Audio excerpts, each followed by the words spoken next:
Glória a Deus.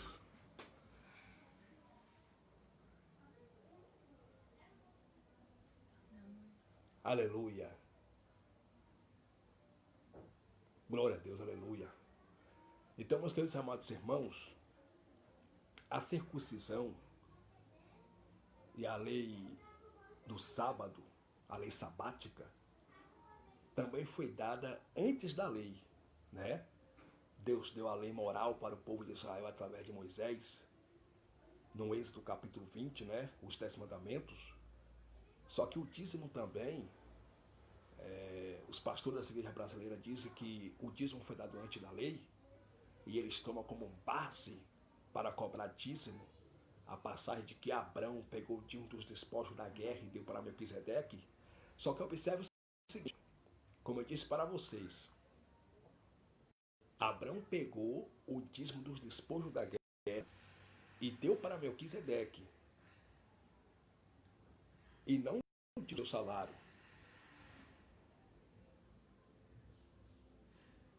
A lei do sábado também foi dada antes da lei. Gênesis capítulo 2 está escrito que depois que Deus fez tudo, que Deus terminou a sua obra, no sétimo dia, Deus santificou o sábado e abençoou o sétimo dia, e Deus descansou no sétimo dia de todas as suas obras. Deus descansou no sétimo dia. Então, para os pastores das guerras do Brasil cobrar dízimo do povo, cobrar dízimo do povo e pedir dízimo para o povo, eles têm que se circuncidar, eles têm que guardar o sábado, e eles têm que guardar toda a lei mosaica, toda a lei de Moisés. Mas nós não estamos mais na lei, nós estamos na graça de Deus. E quem trouxe a graça? Jesus Cristo. Jesus Cristo é a graça de Deus. Então observe, você que é dizimista, você que dá dízimo, para você continuar dando dízimo como dinheiro na igreja que você congrega, você tem que se circuncidar e você tem que guardar o sábado. Porque a lei do sábado também, a lei sabática, foi dada antes da lei. A circuncisão também foi dada antes da lei. Gênesis capítulo 17, versículo 9, Deus falou que era um concerto entre Deus e Abraão, para que todo macho que nascesse na família de Abraão deveriam ser circuncidados. Então, para os pastores das guerras do Brasil cobrarem dízimo do povo, eles têm que se circuncidar, eles têm que guardar o sábado, e eles têm que guardar toda a lei de Moisés, toda a lei mosaica. Então, meus queridos amados irmãos, o dízimo nunca foi dinheiro. O dízimo era alimento. Eu quero encerrar essa live dizendo para você que quem inventou o dízimo foi o rei da França, Carlos Magno, em 785 depois de Cristo. Quem era Carlos Magno? Carlos Magno era rei da França. Ele era um católico fervoroso. A Igreja Católica, quando começou, seguia a doutrina dos apóstolos. A Igreja Católica, quando começou, no início de tudo na Igreja Católica era por oferta voluntária, por livre e espontânea vontade. A Igreja Católica, quando começou, ela seguia a doutrina dos apóstolos. Ela era uma igreja apostólica. Só que com o passar do tempo, quando os romanistas entraram na Igreja Católica, a Igreja Católica se corrompeu. E os bispos da Igreja Católica agora, eles passaram a emitir certificado com perdão dos pecados dos membros da Igreja Católica e dos parentes dos membros da Igreja Católica que, segundo eles, estavam no purgatório. Porque a Igreja Católica tem diversos dogmas, mas um dos dogmas da Igreja Católica é que entre o céu e o inferno está o purgatório. E as pessoas que foram para o purgatório são aquelas pessoas, né? Segundo a Igreja Católica diz que as pessoas que foram para o purgatório são aquelas pessoas que não fizeram a vontade divina. E a alma dessas pessoas estão no purgatório. Então a Igreja Católica, quando os romanistas, entraram na Igreja Católica, a Igreja Católica se corrompeu. E eles passaram a cobrar indulgência, eles passaram a comercializar a vender o perdão dos pecados, algo que Deus nos deu de graça, o perdão de nossos pecados. Os bispos, né? Os bispos e os papas da Igreja Católica estavam cobrando por isso o perdão dos pecados. Eles emitiam um certificado com o perdão dos pecados dos membros da igreja e dos parentes dos membros da igreja que, segundo eles, estavam no purgatório.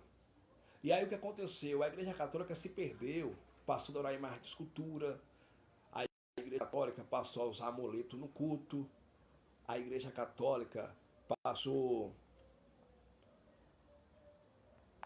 a usar o secretismo religioso nos cultos dela. E o que é secretismo religioso? O culto através do objeto. Se usa o objeto para mexer com a fé das pessoas, para envolver as pessoas. Então, a Igreja Católica se corrompeu.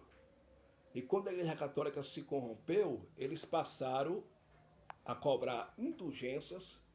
E uma vez que eles passaram a cobrar indulgências, eles se corromperam. Então, tudo na Igreja Católica passou a ser através do dinheiro.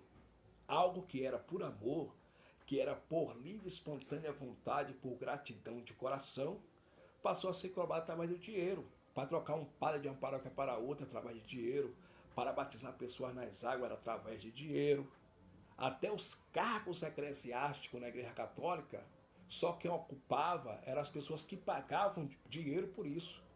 As pessoas compravam cargos de bispo, diáconos, de padre na Igreja Católica. Só quem ocupava os maiores cargos de diácono, bispo e padre na Igreja Católica eram as pessoas que pagavam e davam dinheiro. A Igreja Católica passou a cobrar indulgência. Ele dizia: traga dinheiro para o templo que você já está salvo. Traga o dinheiro para a igreja que você vai ter um terreno no céu. E aí o que aconteceu? A Igreja Católica se corrompeu. Aí em 785 depois de Cristo, o Papa da Igreja Católica estava na mão do rei da França, Carlos Magno. Aí o rei da França, Carlos Magno, em 785 depois de Cristo, ele assinou um decreto para que o Papa da Igreja Católica cobrasse dízimo do povo como dinheiro. E o Papa da Igreja Católica passou a cobrar dízimo do povo como dinheiro. Aí os pastores das igrejas evangélicas copiaram isso da católica. Passaram também a cobrar dízimo como dinheiro. Mas isso é, irmão, pagão, isso é paganismo, isso é imposto. Esse dízimo romano aí não é bíblico. Esse dízimo romano é antibíblico. Porque o dízimo nunca foi dinheiro, o dízimo era alimento, o dízimo era vinho, era bebida forte, era mosto, era cereal, era ovelhas, era vacas, para sustento de órfão, viúva, viajante, forasteiro, sacerdote da tribo de Arão e levitas da tribo de Levi. Eu quero que você entenda que se você não der o dízimo, você não está roubando a Deus. Isso é uma grande mentira. Se você não der o dízimo como 10% em dinheiro, você não está debaixo de maldição. Porque o apóstolo Paulo disse em Colossenses capítulo 2, e o versículo 14, que a cédula que era contrária contra nós, a cédula de condenação que era contrária contra nós, foi tudo cravado na cruz. Foi cravada na cruz. Jesus Cristo, quando morreu na cruz do Calvário e abriu os dois braços e derramou até a última gota de sangue para nos dar vida e vida eterna, ele levou sobre si todas as nossas maldições. Então, na tua casa, no seu ministério, na tua família, no teu lar, não existe mais maldição. Você é abençoado, meu irmão. Você é abençoada, minha irmã. Na sua vida não tem maldição. Porque Jesus levou sobre si todas as nossas dores, todas as nossas maldições. E outra coisa, você já é abençoado. Eu sou abençoado. Você é abençoada. O sistema religioso tem a mania de falar bem assim: Deus te abençoe. Deus vai te abençoar. Mas essa palavra está errada, porque nós já somos abençoados. Você já é abençoado. Né? Os pastores das igrejas evangélicas no Brasil dizem o seguinte: dê o dízimo para Deus te abençoar. Isso é barganha, irmão, isso é comércio, isso é comercialização. Isso é uma grande mentira. Você já é abençoado, meu irmão. Você já é abençoada. O apóstolo Paulo disse em Efésios capítulo 1, versículo 3, Paulo disse mesmo assim: bendito Deus e Pai de nosso Senhor Jesus Cristo, o qual nos abençoou com todas as bênçãos espirituais nos lugares celestiais em Cristo. Observe que Paulo usa a expressão o qual nos abençoou com todas as bênçãos espirituais nos lugares celestiais em Cristo. Paulo disse o seguinte em Efésios capítulo 1, versículo 3, bendito o Deus e Pai de nosso Senhor Jesus Cristo, o qual nos abençoou com todas as bênçãos espirituais nos lugares celestiais em Cristo. Então você não vai ser abençoado, você já é abençoado, porque Deus já nos abençoou com todas as bênçãos espirituais nos lugares celestiais em Cristo. Eu sou abençoado, você é abençoada. Então na minha vida não tem maldição, na sua vida também não tem maldição. Para encerrar essa live, o profeta Isaías profetizando para Israel e para Judá no ano 740 a.C., o profeta Isaías profetizou acerca desses pastores mercenários que se vestem com a lã das ovelhas e comem a gordura das ovelhas. Isaías disse em Isaías capítulo 56, versículo 10 assim: os vossos profetas são levianos, os vossos sacerdotes são mentirosos, e os vossos pastores são cães gulosos, só pensam em roubar, só pensam em ladrar, e só pensam em dormir, e só pensam em roubar. Isso é sério, gente, que Isaías profetizou. Os vossos profetas são levianos, os vossos sacerdotes são mentirosos, e os vossos pastores são como cães gulosos. Observe que se você vê um cão que está com muita fome, você pegar um pedaço de carne de bife e jogar para ele, ele mastiga, mastiga, mastiga e nunca se satisfaz, porque ele é um cão guloso, ele está faminto. Se você pegar um pedaço de bife ou de carne e jogar no meio de 10 cachorros, de 10 cães, que estão na gula, que estão com fome, vai ser uma briga travada entre eles para ver quem come aquele pedaço de carne, para ver quem come aquele pedaço de bife. Assim são os pastores das igrejas brasileiras. Eles são o que o profeta Isaías profetizou. Eles são cães gulosos. Já reparou que a briga hoje entre os pastores é para ver quem tem templo maior? Já reparou que a briga hoje entre os pastores do Brasil é para ver quem tem mais dizimista na igreja? Já reparou que a briga hoje entre os pastores do Brasil é para ver quem tem carro melhor, para ver quem tem mais dinheiro? Eles são cães gulosos. Só estou interessado em gozar do dinheiro das ovelhas. Só estou interessado em gozar do produto das ovelhas. Só estou interessado de se vestir com a lã das ovelhas e de comer da gordura da ovelha, mas não visita quem está caído. Não vai no morro pregar o evangelho da salvação, da verdade. Não ajuda o órfão, a viúva, viajante, estrangeiro e forasteiro.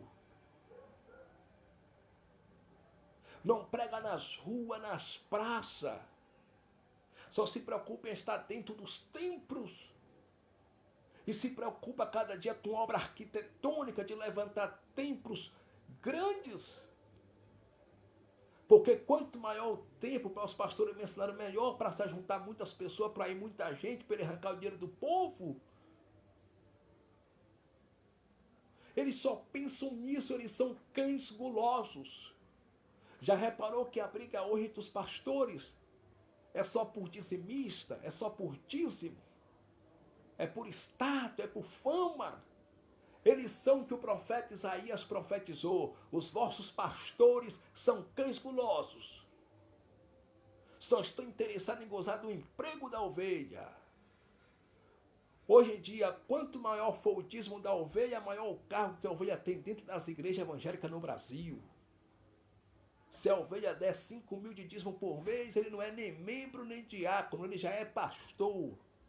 Se a ovelha der 6.000 reais de dízimo, ele toma conta até de igreja. Quanto maior for o dízimo da ovelha hoje, maior o cargo dentro da igreja.